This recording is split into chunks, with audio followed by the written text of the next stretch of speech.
ஆலயத்தில் கருவறையில் வீற்றிருக்கும் முருகப்பெருமான் கோவணத்துடன் தண்டாயுதபாணியாக காட்சி தருகிறார். வலது கையில் தண்டம் ஏந்தியுள்ள இவர் இடது கையை இடுப்பில் வைத்துள்ளார். பெரும்பாலும் இந்த ஆலயத்தில் மூலவர் முருகன் அரச கோலத்திலேயே காட்சி தருகிறார். சிவபெருமானின் நாயன்மார் வரிசையில் இடம் பிடித்தவர் சுந்தரமூர்த்தி சுவாமிகள்.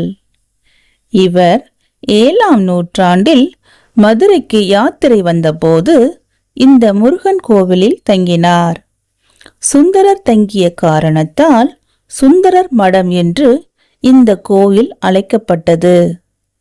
இங்கிருந்தே சுந்தரர் திருப்பரங்குன்றம் முருகன் கோவிலுக்கு கிளம்பிச் சென்றார். இந்த கோவில் 7ஆம் நூற்றாண்டில் இருந்தே இங்கு உள்ளது என்றும் இங்குள்ள உற்சவ